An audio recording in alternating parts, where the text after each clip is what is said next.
दोस्तों इंडिया ने अपनी आज़ादी के बाद कई जंग लड़ी है। चाहे वो 1947-48 का कश्मीर वॉर हो, 1965 और 1971 की इंडिया पाकिस्तान की वॉर हो, चाहे 99 का कारगिल कन्फ्लिक्ट हो और अभी रिसेंटली इंडिया पाकिस्तान के बीच फिर से मिलिट्री एक्शन हुआ है।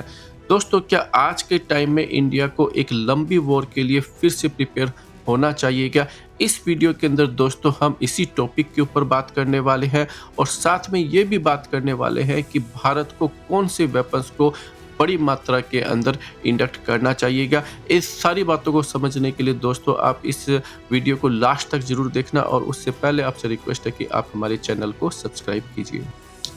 देखिए हमारे प्राइम मिनिस्टर श्री नरेंद्र मोदी जी ने रशिया में ये बोला था कि this is not an era of war, लेकिन रिसेंट इंडिया पाकिस्तान की फ़ाइट और ईरान और इजराइल की फ़ाइट और पिछले 3 सालों से लगातार चल रहे यूक्रेन और रशिया का कन्फ्लिक्ट, इनफैक्ट मैं ये कह सकता हूँ कि ये जो कन्फ्लिक्ट है 2014 से चलता जा रहा है और इसका थमने का अभी भी नाम नहीं ले रहा है। तो क्या भारत को इससे एक सबक लेना चाहिए और अब एक लंबे वॉर के लिए प्रिपेयर करना चाहिएगा? आइए अब इस वीडियो के अंदर उसी बातों के ऊपर जो है डिस्कस करते हैं। हमें लगता है कि भारत को अब अपनी मिलिट्री प्रिपरेशन तैयार रखनी चाहिए क्योंकि जब ऑपरेशन सिंदूर है उसको हमने सस्पेंड किया है लेकिन अभी तक उस ऑपरेशन को बंद नहीं किया है।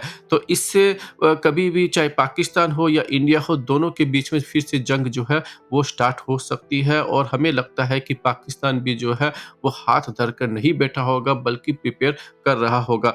इसलिए आइए अब इस वीडियो के अंदर हम डिस्कस करते हैं कि भारत के पास में ऐसे कौन से वेपन्स हैं जो भारत को बड़ी मात्रा के अंदर परचेज या इंडक्ट कर लेने चाहिए। देखिए सबसे पहले बात करते हैं मिसाइलों के बारे में। देखिए भारत के पास में अग्नि और के4 जैसी मिसाइलें हैं लेकिन इनकी रेंज जो है अभी भी लगभग 5000 किलोमीटर के आसपास है। अब भारत को ऐसी लंबी दूरी की मिसाइलों जिनकी रेंज जो है 15000 किलोमीटर तक हो, यानी कि भारत से अगर अटैक करे तो भारत दुनिया के किसी भी कोने में जाकर इन मिसाइलों से अटैक कर सके। अब भारत को ऐसी मिसाइलों को बिना देरी करके डेवलप कर लेना चाहिए और साथ में ये जो मिसाइलें हैं वो एमआरवी कैपेबिलिटीज़ के तहत आनी चाहिए जिससे कि दुश्मन की जो एयर डिफेंस सिस्टम्स है उसको चकमा दिया जा सके। तो इसलिए हमें लगता है कि भारत को बिना टाइम गवाए बड़ी संख्या के अंदर जो है इन मिसाइलों को इंडक्ट करना चाहिए। और ये भी खबर आ रही है कि भारत अपनी इन अग्नि मिसाइलों के ऊपर बंकर बस्टर्स वॉरहेड को लगाएगा, यानी कि 6 से 7 टन वाले जो बंकर बस्टर बॉम्ब्स है इसके अंदर लगाए जाएंगे। तो दुश्मन जो है वो चाहे वो कितने ही गहराई के अंदर छुपा हुआ हो वो इन मिसाइलों से नहीं बच सकता है। दूसरा ब्रह्मोस सुपरसोनिक मिसाइल सिस्टम्स है। अभी लखनऊ में नया प्लांट खुला है जहां 100 मिसाइलें साल भर में बना सकते हैं, लेकिन हमें कम से कम 10 से 15 हज़ार ब्रह्मोस मिसाइल इंडक्ट करने चाहिए। ब्रह्मोस दुनिया की फास्टेस्ट क्रूज मिसाइलों में से एक है और ये हमारे एडवर्सरीज के लिए एक स्ट्रॉन्ग डिटरेंट है। इसके अलावा भारत के पास में खुद की एटीएजिस आर्टिलरी गन सिस्टम्स है। अभी तक भारत ने केवल 300 गन्स का ऑर्डर दिया है। हमें लगता है कि भारत को कम से कम इमीडिएटली 1500 गन्स का ऑर्डर देना चाहिए और इनकी जो टोटल जो ऑर्डर है लगभग 4 से 5000 गन सिस्टम्स करने चाहिए।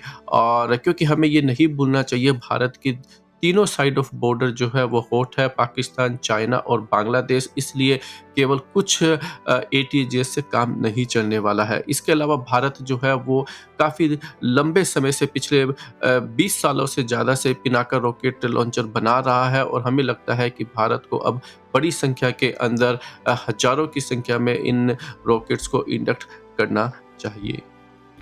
और इसके अंदर जो लास्ट वेपन सिस्टम हमें चाहिए वो है एयरक्राफ्ट कैरियर। देखिए भारत पिछले 50 सालों से 2 एयरक्राफ्ट कैरियर को हमेशा से ऑपरेट करता हुआ आया है और जहां पर चाइना के पास में 2012 तक एक भी एयरक्राफ्ट कैरियर नहीं था, अभी 3 एयरक्राफ्ट कैरियर को ऑपरेट कर रहा है और 2035 तक वो 6 एयरक्राफ्ट कैरियर को ऑपरेट करेगा।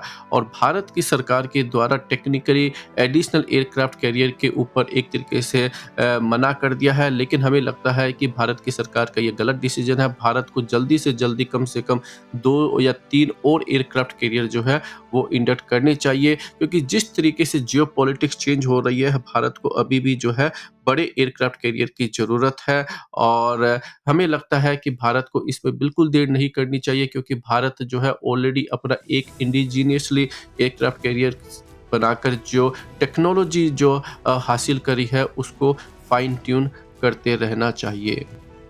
देखिए, भारत के पास में जेट इंजन नहीं है, इसलिए भारत आज भी एक कैपेबल फाइटर जेट नहीं बना पाया है, और इसके लिए उसको अमेरिका या फ्रांस जैसी कंट्रीज़ के ऊपर डिपेंडेंट होना पड़ रहा है। लेकिन भारत के पास में बहुत ही capable missile, defence missile, attack Agni और के4 जैसी मिसाइलें हैं, जैसा कि हमने डिस्कस किया। इन सारे वेपन सिस्टम्स का बड़ी संख्या के अंदर जो है ऑर्डर करके इनको इंडक्ट जल्दी से जल्दी करना चाहिए। भारत को ये समझना पड़ेगा कि हिस्ट्री ये कहती है कि वॉर होते आए हैं, हो रहे हैं और आगे भी होते रहेंगे, इसलिए ज़रूरी ये है कि भारत जो है वो प्रिपेयर्ड रहे। दोस्तों, आज के इस वीडियो में इतना ही। दोस्तों, आप अपनी ओपिनियन जो है कमेंट सेक्शन में ज़रूर बताइए। इस पूरे मुद्दे के ऊपर आप क्या सोचते हैं, अपना ओपिनियन कमेंट सेक्शन में लिखिए, और हमारे वीडियो को लाइक और शेयर करना मत भूलिएगा।